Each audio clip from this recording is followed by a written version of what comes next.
Halo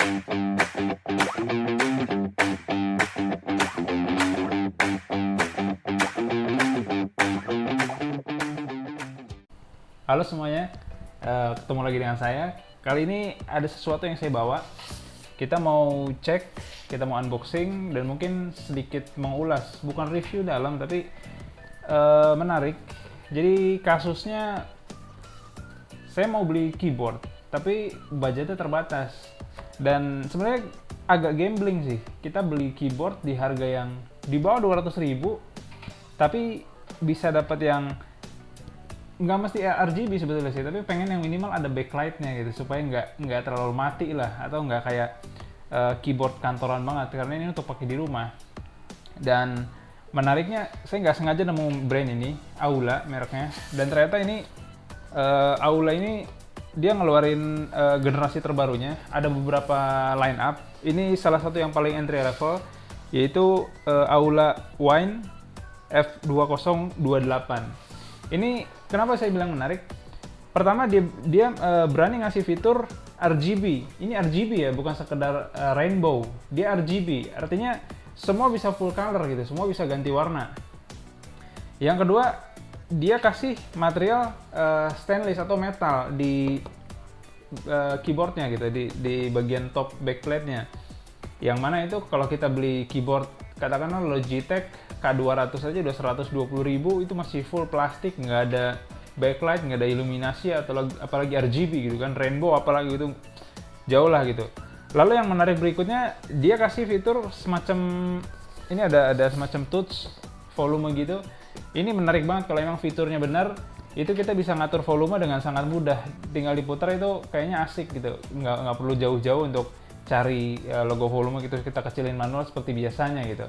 Ini fitur yang sangat menarik kalau dia memang ada di harga segini gitu. Ini sekedar info aja, saya dapat dari official store-nya mereka, Aula. Di beberapa official store seperti Tokopedia atau Shopee kalau nggak salah, itu harganya mereka bilang lagi promo, itu sekitar 180.000. Harga aslinya mereka tulis 300.000, dan saya dapat kebetulan di Blibli ini lebih murah lagi. Mereka diskon sampai harga 165.000 dan gratis ongkir gitu. Sehingga ini murah banget gitu. Maka saya berani, ya udah kita gambling aja gitu. Entahlah gitu. Yang saya ragukan adalah mereka berani kasih harga semurah ini dengan fitur yang mereka sebutkan tadi, yang saya bilang tadi, ada RGB, ada stainless bahannya, kemudian dia juga punya knob putar untuk volume atau pengaturan media lain. Yang saya ragukan adalah jangan-jangan feel ngetiknya hancur gitu. Karena saya pernah punya pengalaman beli keyboard di harga yang murah gitu, fiturnya mereka gembar-gembor yang wah gitu, fiturnya benar, tapi feel mengetiknya kacau gitu, itu kan jadi percuma gitu. Maka menarik, ini yang saya paling penasaran adalah feel ngetiknya, apakah enak gitu. Oh ya, dan for info, ini bukan mechanical keyboard, karena hampir nggak mungkin kita dapat harga segitu mechanical keyboard, walaupun yang termurah. Ini keyboard membran, tapi mungkin karena ini dia masih di keluarganya gaming keyboard atau media keyboard, mungkin masih ada feel mechanical gitu. Kita cek aja nanti. Oke, kita langsung cek dulu dusnya. Di depan nggak ada tulisan apapun, nggak ada keterangan apapun. Mereka juga nggak ngasih tahu fitur apa aja yang ada di sini. Polos aja, cuman ya preview sederhana lah. Ini cuman ada brand Aula, ada logo biasa aja. Di belakang pun nggak ada informasi apapun gitu. Sehingga ya kita kalau mau tahu fitur apa aja yang ada, kita harus bisa buka dari websitenya atau di link pembelian. Link pembelian kalau mau cek, saya taruh di kolom deskripsi bawah. Oke, langsung kita buka aja apa yang kita dapat di dalamnya.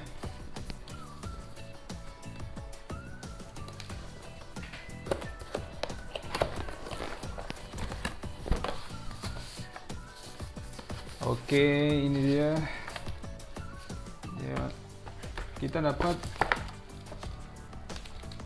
ini, ya ini semacam quick start guide. Ini semacam buku petunjuknya. Dia ada ya informasi, ya shortcutnya lah yang ada di keyboard ini. Kemudian kita dapat keycap spooler standar. Lalu ini keyboardnya, ini kita singkirin dulu. Oke, ini dia.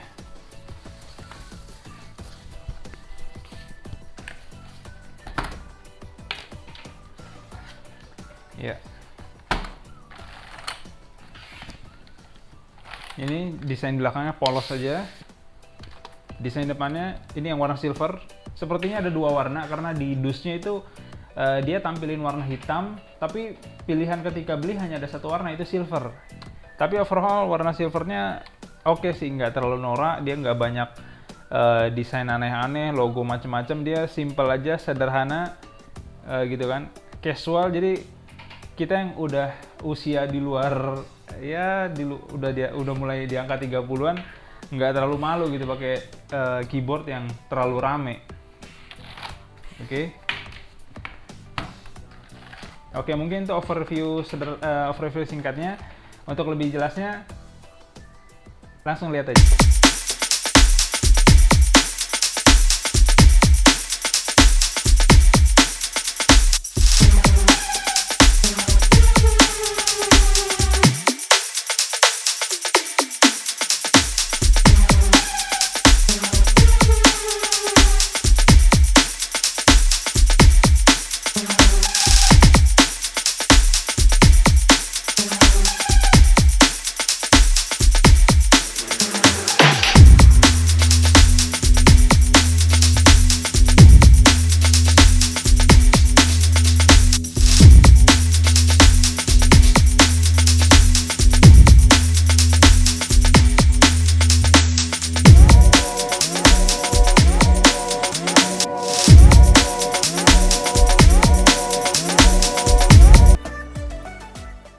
Oke, itu tadi fitur-fitur dan overview dari keyboard ini. Overall cukup memuaskan, fiturnya bagus dan bukan sekedar gimmick. RGB-nya benar-benar RGB, kita bisa custom semuanya mulai dari mode breathing, mode fix LED atau ya mode kelap-kelip gitu. Dan ada beberapa warna, mungkin sekitar 7-9 warna ya, kita bisa custom ataupun kita bisa pilih mode breathing yang dia ganti secara otomatis. Itu bisa banget di keyboard ini. Overall saya suka, brightness-nya bagus, hurufnya terbaca cukup jelas, dan RGB-nya pun LED-nya pancarannya halus gitu. Tapi itu aja nggak cukup, karena fungsi sebenarnya dari keyboard adalah feel mengetiknya, dan ini yang wajib kita tes banget. Maka ini dia hasil pengetesan dari kami. Saya akan tunjukkan ASMR dari feel mengetiknya. Silahkan kalian nilai sendiri.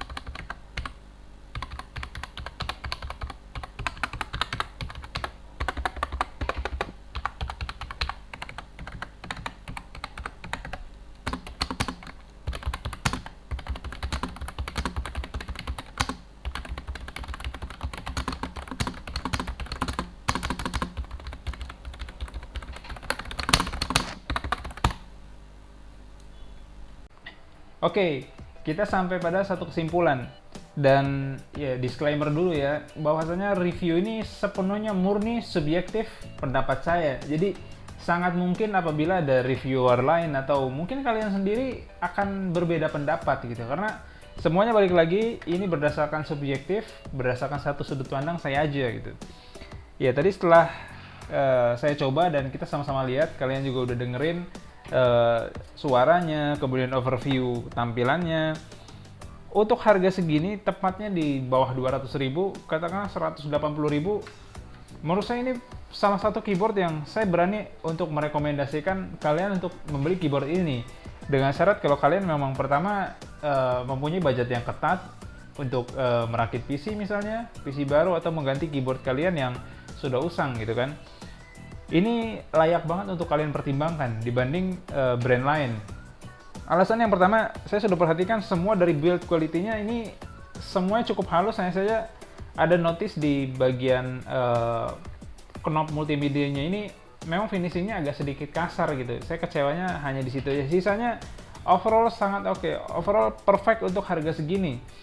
mulai dari tools-nya itu sangat sempurna, presisi cutting-nya nggak ada celah sama sekali. Kemudian pemasangannya pun saya udah cek, overall bagus, finishingnya nggak ada yang ngaco, nggak ada yang kasar, semuanya halus, enak banget gitu. Dan yang paling penting dari semua itu adalah feel mengetiknya, menurut saya ini yang terbaik mungkin di bawah 200.000 gitu.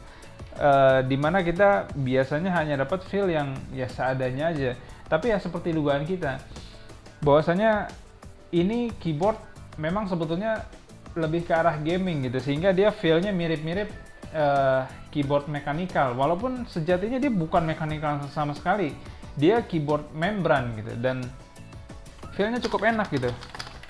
Dia nggak terlalu berat seperti mechanical, dia nggak terlalu ringan juga seperti keyboard ya biasa gitu, tapi feel-nya enak aja gitu. Dia touch feedback-nya pas, dan dia nggak terlalu clicky, nggak silent juga. Mungkin ada di antara dua itu. Mungkin kalau kalian yang pernah coba mechanical red switch, mungkin lebih dekat ke red switch kali ya, atau blue switch, tapi dia nggak se-clicky, jauh dari clicky untuk blue switch.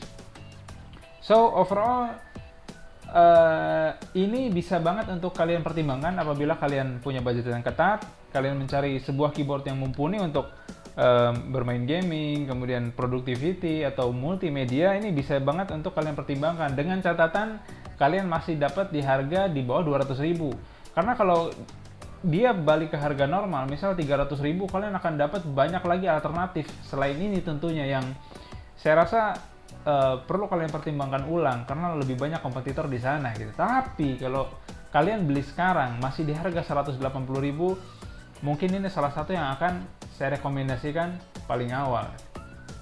So kita sampai di penutup. Sekian dari saya, sampai jumpa, dan jangan lupa subscribe dan like video ini. Terima kasih.